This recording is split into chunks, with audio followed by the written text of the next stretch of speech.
আসসালামু আলাইকুম। আজকে আরো একটি ডেট ফোন চলে আসছে আমার হাতে। এই ফোনটি স্যামসাং এর M30 মডেলের একটি ফোন, স্যামসাং M307 মডেলের একটি ফোন। এই ফোনটি অলরেডি কোনো এক টেকনিশিয়ান ভাই কাজ করছে।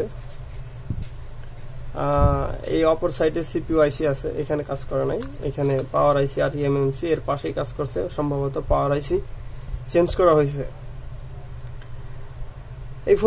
আজকে এই ফোনটি স্টেপ বাই স্টেপ রিপেয়ার করার চেষ্টা করব। রিপেয়ার হোক কিংবা না হোক, আমি এই ফোনের সমস্যাটি ধরে দেখার চেষ্টা করব। ফোনটি কেন রিপেয়ার হলো না সেটি বোঝানোর চেষ্টা করব। যাই হোক, এই পর্যায়ে আমি একটু ডিসি মেশিনের রিডিং দেখানোর চেষ্টা করব আপনাদেরকে। আমার ফোনটিতে কি ধরনের রিডিং টানতেছে সেটি দেখার চেষ্টা করব। প্রথমে আমি বুট কেবলটি লাগাইলাম, পাওয়ার বাটন চাপ দিলে 551 রিডিং নিচে, ছাইরা দিলে 00। আমি এ পর্যায়ে আপনাদেরকে দেখানোর চেষ্টা করি। দেখেন, যদিও একটু দেখতে কষ্ট হবে, আমি এ পর্যায়ে দেখানোর চেষ্টা করি। এই দেখেন, আমি যদি পাওয়ার বাটনটি ধরি, দেখেন 551 রিডিং নিচে, এই ছাইরা দিছি 00 হয়ে গেছে। আমি আবারও দেখানোর চেষ্টা করি। দেখতে পেলেন 551 রিডিং নিচে, ছাইরে দিছি 00 হয়ে গেছে। এই হলো আমার ডিসি মেশিনের রিডিং।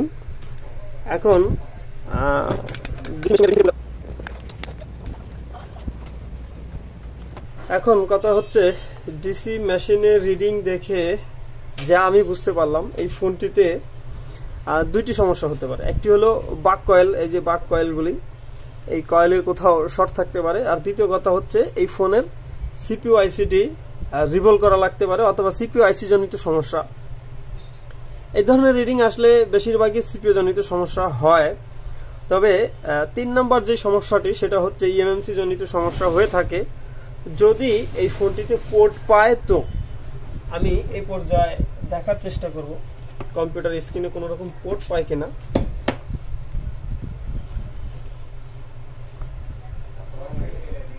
না, আমার কম্পিউটারে কোনো রকম পোর্ট পায় নাই।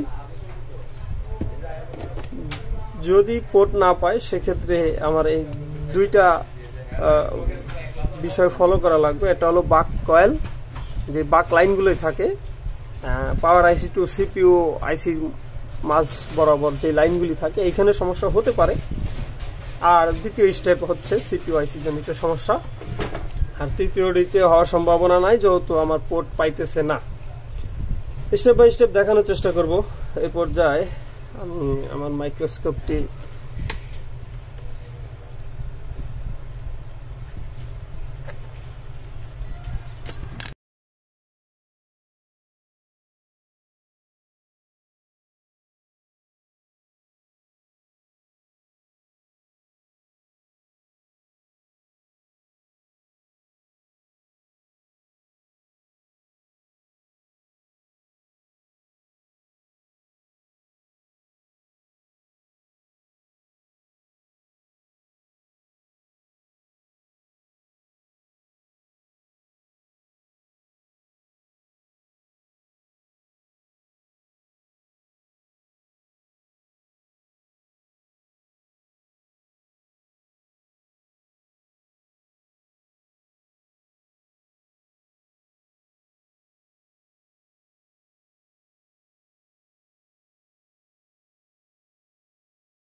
আমি এ পর্যায়ে বর্ণীয় 307 মডেলটি ওপেন করি এবং সরাসরি বিটমেট ওপেন করব।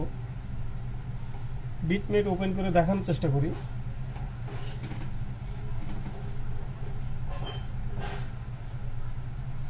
বিটমেট ওপেন করলাম, আমার এই লাইনটি 0.002 রিডিং আসছে, এটি শর্ট। আমি আরেকটা বিষয় ক্লিয়ার করে বলে থাকি, এই যে ক্যাপাসিটারটি আমি আবারও একটু দেখানোর চেষ্টা করি আপনাদেরকে। আমার প্রথম যে কয়েলটি ছিল 0.009, এটি মূলত শর্ট না, এটি লো রিডিং। এগুলার সিপিইউর লো রিডিং হয়ে থাকে অনেক কয়েলে, আমি এরকম পাইছি। আর এইটা এই যে কয়েলটি রয়েছে 002 রিডিং আসছে, এটি মূলত শর্ট। আমি বিটমেট থেকে দেখার চেষ্টা করব এই লাইনটি গেছে কোথায়। দেখেন, এই লাইনটি সরাসরি সিপিইউ আইসিতে চলে গেছে, দেখতে পারলেন সিপিইউ আইসিতে চলে গেছে। এখানে 2-3টা কম্পোনেন্ট, দুটি ক্যাপাসিটার হয়ে সিপিইউ আইসিতে চলে গেছে। এখন আমার করণীয় হচ্ছে কি, আমি একটু দেখানোর চেষ্টা করি ভালো করে। এখন আমি যেটা করব সেটা হচ্ছে বোঝার চেষ্টা করব যে এটা কি আসলে এই কয়েলটি যে শর্ট, এটা কি পাওয়ার আইসির জন্য শর্ট নাকি সিপিইউ আইসির জন্য শর্ট। এটা চেক করার জন্য আমি কয়েলটি তোলার পরে দেখার চেষ্টা করব। যদি এই পাশ শর্ট হয় তাহলে বুঝতে হবে যে এটা আমার সিপিইউ আইসি থেকে সমস্যা, পাওয়ার আইসি থেকে সমস্যা। আর যদি এই পাশ থেকে সমস্যা হয় বা শর্ট দেখায় তাহলে বুঝতে হবে যে এটা সিপিইউ আইসি থেকে সমস্যা। আমি আরেকটা বিষয় বলে রাখি, এটা যেহেতু আগে এক টেকনিশিয়ান ভাই কাজ করছে, আমি ধারণা করে নিতে পারি এটা সিপিইউ আইসি থেকে প্রবলেম, তারপরও চেক করে ক্লিয়ার হব। কারণ এখানে সম্ভবত পাওয়ার আইসি চেঞ্জ করছে, আর পাওয়ার আইসি চেঞ্জ করার ফলে দেখা গেছে ওভারহিটে, কারণ পাওয়ার আইসি উল্টা পাশে সরাসরি আমার সিপিইউ আইসি এবং র্যাম রয়েছে, হতে পারে ওভারহিটে শর্ট হয়ে গেছে। যাই হোক, এই পর্যায়ে আমি এই কয়েলটি রিমুভ করার চেষ্টা করি, করে দেখার চেষ্টা করি।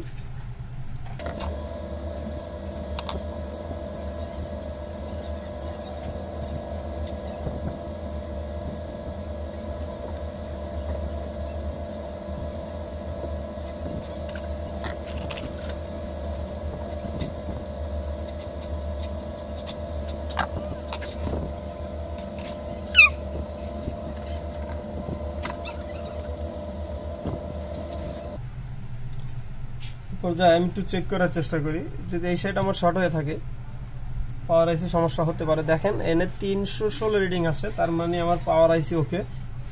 আর অপর সাইড দেখি 002, এই 002 এটা আমার সিপিইউ জনিত সমস্যা। দেখেন সরাসরি সিপিইউ ওভারহিটের কারণেও হতে পারে, যে আগে টেকনিশিয়ান ভাই পাওয়ার আইসি চেঞ্জ করার ফলে ওভারহিট লাগিয়া সিপিইউ নিচের বলগুলি নষ্ট হয়ে গেছে, যার কারণে লাইন শর্ট হয়ে গেছে হতে পারে। যদি আরেকটা বিষয় বলে রাখি, যদি এই লাইন আগের টেকনিশিয়ান বাই শর্ট মনে করে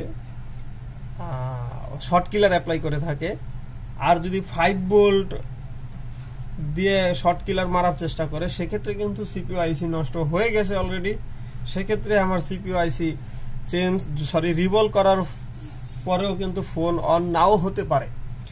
যাই হোক, সেটা আমি রিভল করার পরে বুঝতে পারবো। এই পর্যায়ে আমি এই ফোনের সিপিইউ আইসিটি রিভল করার চেষ্টা করি।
এই পর্যায়ে আমি আবারও একটু দেখার চেষ্টা করব যে ফোনটি পাওয়ার সাপ্লাই রিডিং কি আছে। এখনকার রিডিংটা 16, 15, 16, 17, 18 মনে হচ্ছে চালু হবে। আমার পাওয়ার সাপ্লাই যেই বুট কেবলটি রয়েছে এটা দিয়ে ওপেন হচ্ছে না। তবে এই পর্যায়ে একটু দেখানোর জন্য চেষ্টা করি। এই পর্যায়ে পাওয়ার সাপ্লাই রিডিংটা আবার দেখানোর চেষ্টা করি।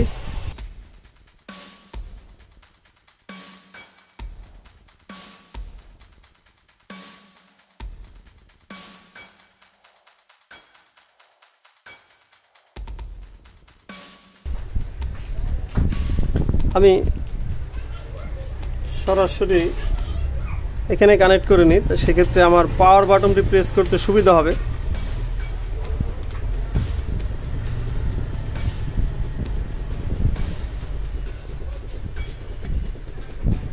এবং পাওয়ার বাটন চাপ দিই। দুঃখিত, পাওয়ার বাটনটি লাগে নাই, আবারও ট্রাই করি। দেখেন আমার মেশিনের রিডিং 15, 16, 17, 18 এইরকম পর্যন্ত নিতেছে। ছাইড়ে দিলে 0 হয়ে যেতেছে। মনে হচ্ছে ফোনটি অন হবে, কারণ অনেক সময় স্যামসাং এর বুট কেবল দিয়ে ফোন অন হয় না।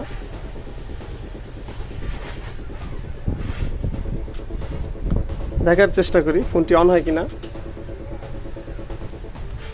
আলহামদুলিল্লাহ, দেখতে পেলেন ফোনটি অন হয়ে গেছে। ফোনটিতে একটা মেসেজ আসছে, this phone is boot loader is unlock. মানে এই ফোনটি আগে যে টেকনিশিয়ান ভাই অনেকভাবে চেষ্টা করছে। দেখেন ফোনটি মূলত আমার M21 মাদারবোর্ডে M30 লেখা ছিল, মানে M30 লেখা ছিল। যাই হোক, M30 আর M21 অলমোস্ট সেম, তাতে কোনো সমস্যা নাই। তবে সরাসরি আমার ফোনটি অন হয়ে গেছে। এই পর্যায়ে ফোনটি চালু হয়ে গেছে আমার। আমি ফোনটি অন হওয়ার জন্য অপেক্ষা করি একটু।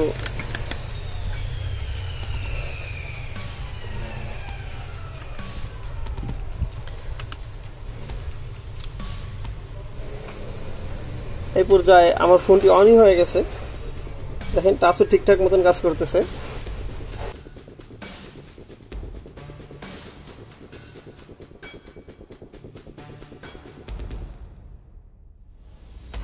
তবে ফোনটির বুট লোডার আগে আনলক করা হয়েছে, কেন করা হয়েছে তা আমি জানি না। এটা আগে যেই টেকনিশিয়ান ভাই কাজ করছে সে ভালো জানে। মূলত আমার কাজ ছিল ফোনটি অন করা। আমি ফোনটি অন করতে পারছি। আর আপনাদেরকে ছোট একটি ইনফরমেশন দেওয়ার চেষ্টা করতে পারছি যে আসলে ফোনটির সমস্যা কোথায়। ফোন রিপেয়ার হোক আর না হোক, সমস্যাটি ধরার চেষ্টা করবেন সবসময়, তাহলেই ফোন রিপেয়ার করা সম্ভব। দেখতে পেলেন ওই মাদারবোর্ড, এখানে আগে টেকনিশিয়ান ভাই কাজ করছে এবং আমি স্টেপ বাই স্টেপ ফোনটি রিপেয়ার করলাম। যাই হোক, ছোট একটি ভিডিও দেখানোর চেষ্টা করলাম। আজকের আমার ভিডিওটা এই পর্যন্তই। সবাই ভালো থাকবেন, সুস্থ থাকবেন। আল্লাহ হাফেজ।